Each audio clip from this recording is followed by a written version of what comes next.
sometimes will get you crippled. The race of life sometimes will cause you to have an accident. But when you have the G added to race, God, G added to the race, it's not about your strength. It's not about how much your heart can carry, but it's about the God in you, and how far He can take you. It's not about you no more. Grace is about the Father. It's about the Father.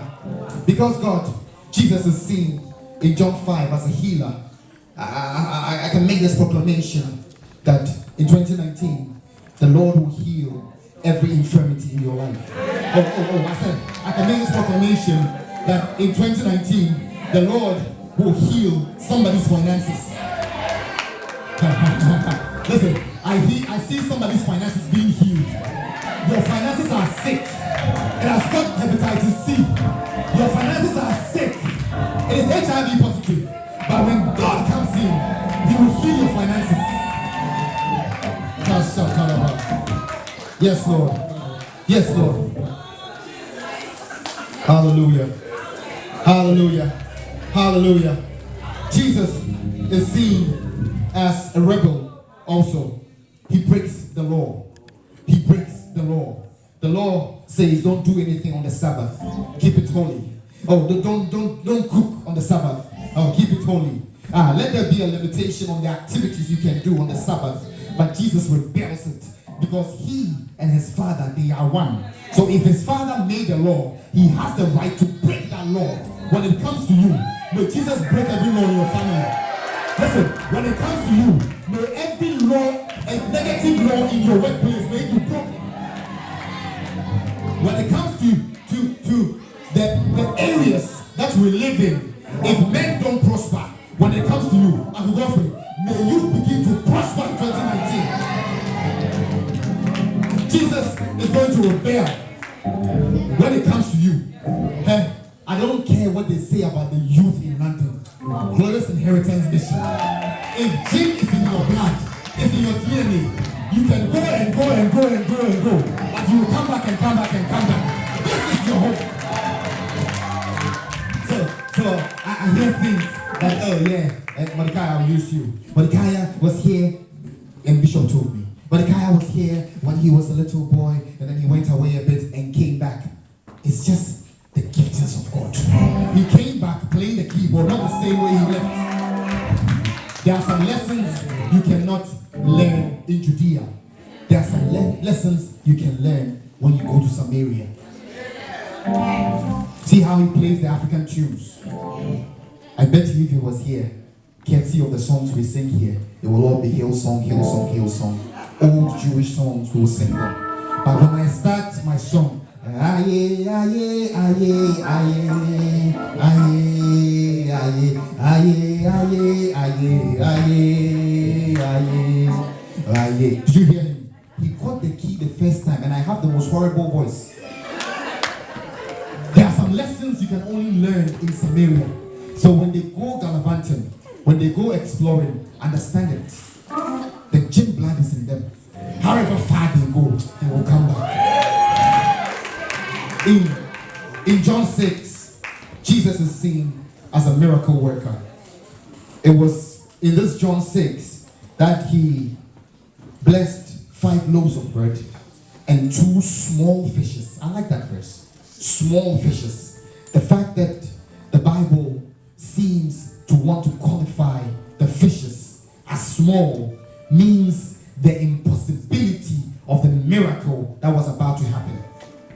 He fed 5,000 men, so there could have been another 4,000 or 3,000 women, and there could have been an additional 2,000 children.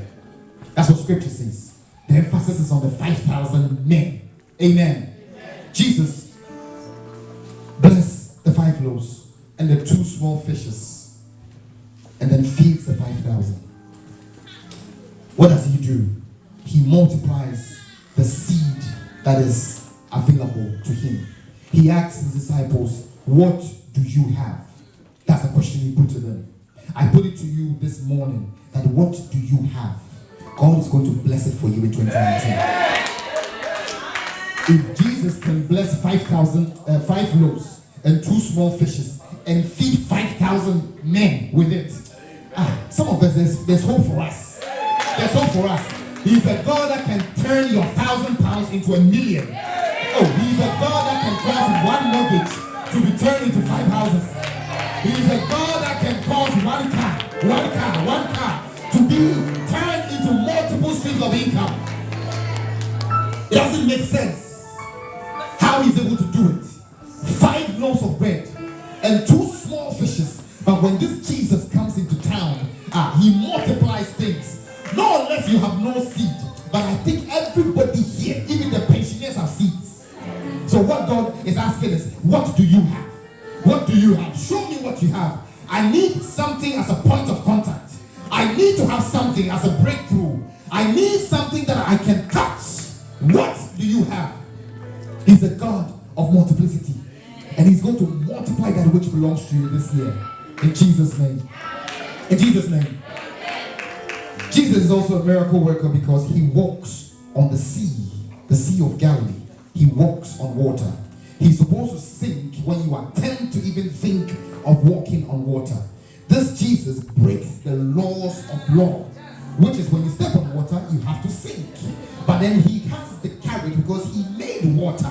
From the beginning of time, he was there when creation was being done. So because the creator cannot go over the creation, or the creation cannot work against the creator, he has the ability to say that I'm going to step on you water and you dare not sink me. Listen, this Jesus walking on water, this is what it means. Water means, or the seas means turbulence.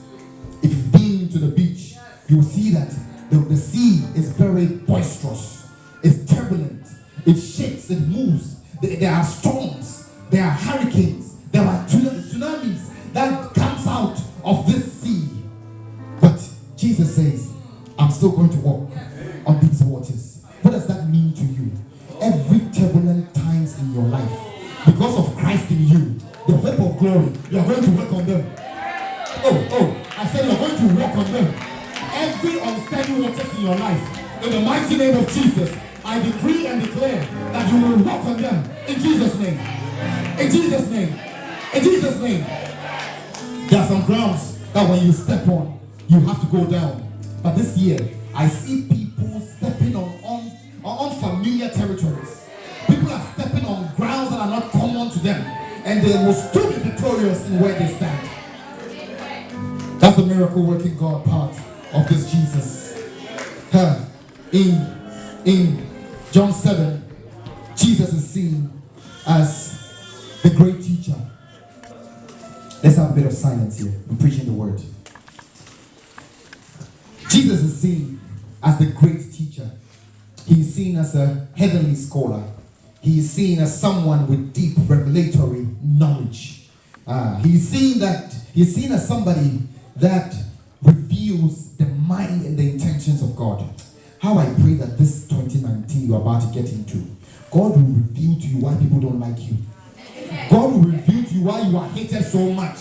God will reveal to you the destination where he's going to take you to. God will reveal to you the abundance of grace he has placed on you. See, we don't know where God is taking us. That is why we walk as if we are poor. God has not made you poor. Where he's taking you, there's abundance of favor. There's abundance of glory. There's supernatural blessings all over. You will walk in it, you will sleep in it, you will eat, you will do everything in it. Because that is where he's taking you. I hope God will reveal himself and his intentions to you. And you will see the reason why people just do not like you. Your supervisor has singled you out and is working against you. There's nothing. They have seen your star. Oh, they know where you will end. They know where God will place you. The reason why some members in your family don't like you, it's not because of anything. You haven't offended them. What it means is that they have seen the glory God has placed in you. So in John 8, Jesus is also seen as a savior. A savior because he saves an adulterous woman. A woman that had committed sin. And in this sinful state, she's supposed to be stoned to death. But Jesus is the law. He's the epitome of the law. He's the physical manifestation of the law. So the law that you are using to judge her, here I am. So he goes in, kneels down, and writes in the sand. And he is canceling every sin that is in the books against this woman. Jesus has the ability to forgive every sin that you have ever committed. So instead of death, he gives the woman another chance and says, go and sin no more. When Jesus checks into town, when Jesus comes into your life, where there is untimely death through stoning for you, I pray God will give you life. Every untimely death, through a disease, through sickness, through an accident, I pray in the name of Jesus that he will turn it around for you. Oh, I'm not feeling this church. Is this Jim? Come on. He's a savior. And even when you have sinned, I pray that God will temper justice with mercy. Where you are supposed to be condemned, may he give you mercy. Where you are supposed to be imprisoned, may he give you mercy. May he cause his peace to be your portion. When even the law is against you, may he cause his word to be fulfilled in your life. Amen. Jesus is seen as a true vision. He is seen as the healer of the blind. He has an encounter with the blind man. And in Jesus healing him, watch this, he spits on the earth, makes it with saliva, puts it on the eyes of this blind man, and still asks the blind man to do a job. Go into the waters of Siloam and wash the saliva and the mixture off. And the man is healed. But this Jesus also has an encounter with another blind man in the book of Mark. And this is what he does. He looks at this blind man and says that your faith has made you whole. Go. That's it. He heals the same disease, but he heals it differently. When it comes to your case, may God use a different touch altogether. Listen, they are thinking the way you'll be blessed is through your job. The Lord is going to swerve them. He's going to swerve them. He's going to swerve them. Listen, some of you, the blessings are going to come from your children. He's going to bless your children so much so that they will say, it's okay, don't go to work, stay at home, I will take care of you.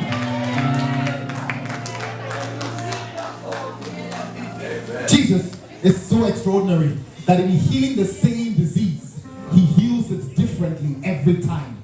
One time, he asked the person to go and do some work. He has spat in his face and still asked the man, go walk as a blind man into the waters of Siloam and wash that saliva off. Eesh. What a difficult God. I'm blind. You have spat in my eyes. You are still asking me to make my way into the waters of Siloam and touch the water and wash the saliva off. But for another person, there's no work done. He looks at the person and says, in the book of Mark, looks at the person and says, eyes be open. Your faith has made you whole. When it comes to you, may God use a different touch altogether. Oh, I said, may God use a different touch altogether. What they say you could not do, God is going to cause you to do it. Every weakness in your life, God is going to cause you to return to strength. He is a healer. He's a healer and he's a true vision. In John chapter 10, we see Jesus, and I ended here, as the great shepherd.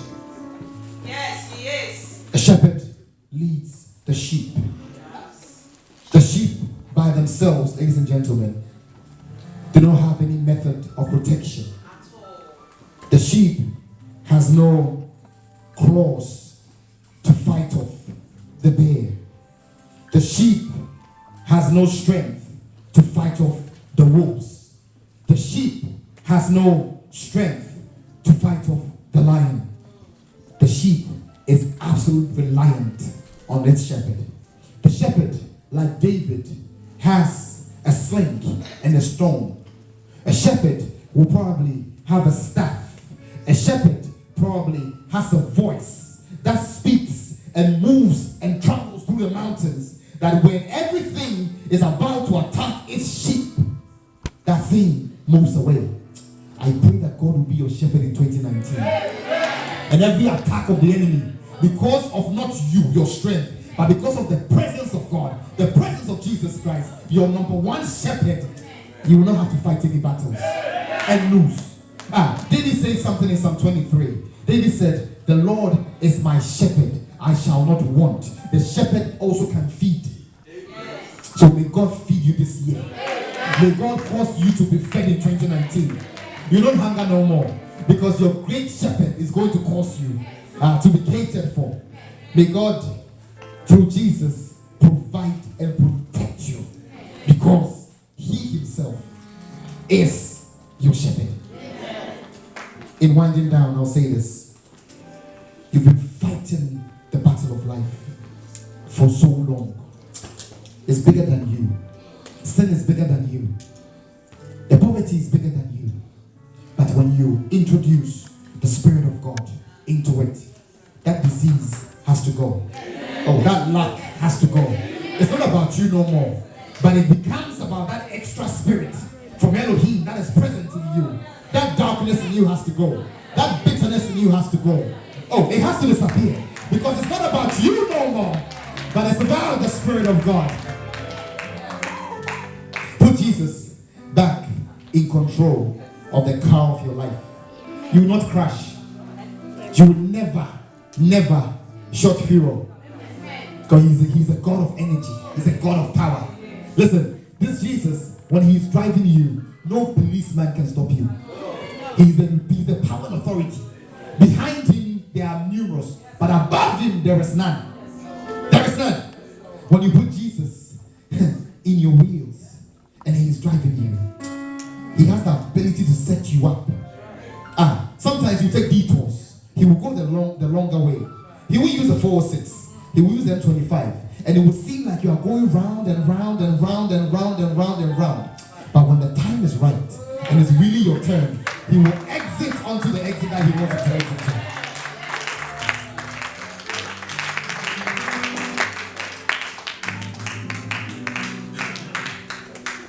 I like what David says in Psalm 121.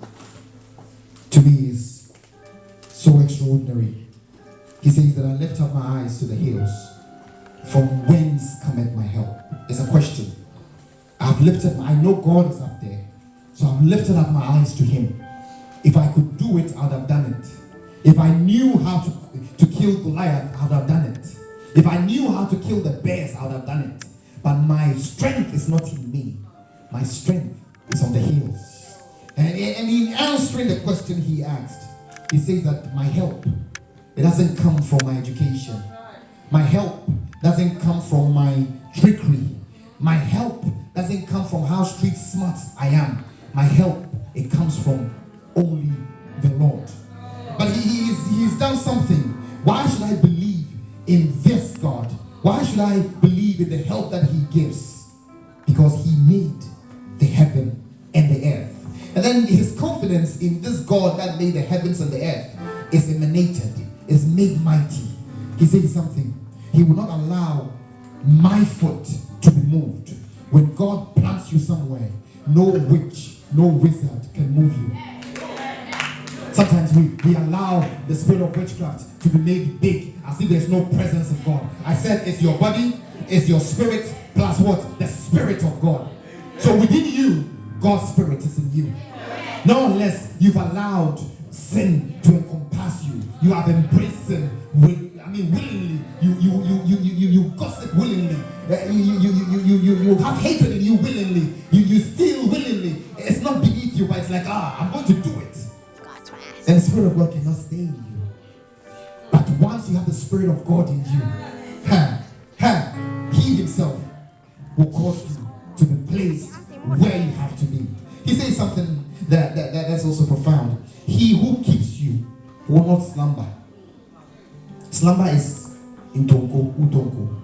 He doesn't even slumber, let alone sleep. He's so crazy about you that he keeps watch over your soul 24/7. See, 365 days. Sometime this year, you thought that was the end of you. You were questioning how the rent was going to be paid. You were questioning how you were going to make it. You were questioning how that thing was going to go through.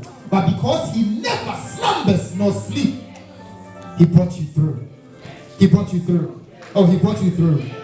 The Lord is your keeper. The Lord will keep you.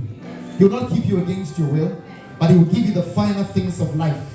He will place laughter in your cheeks. He will cause you to be elevated to the place where you have to be. Or where there is limitations, he will cause there to be limited opportunities. What people do and fail, you will do and prosper.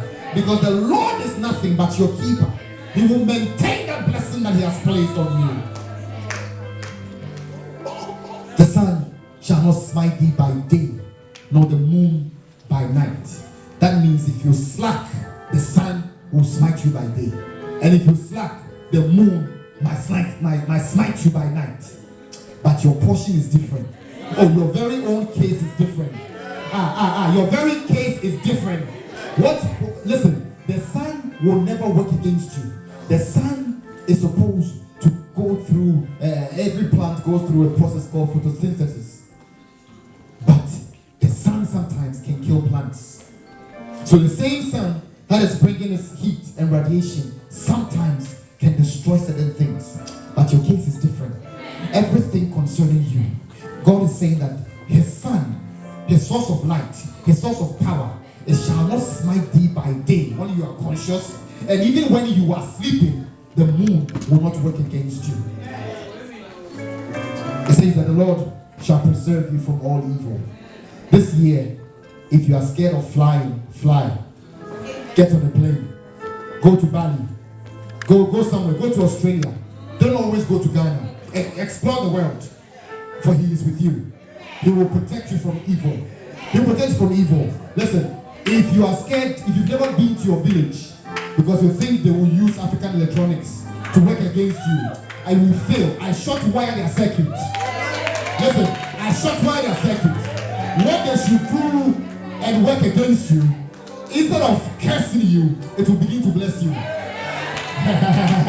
Listen, instead of it working evil against you, I prophesy over your destiny that instead of curses,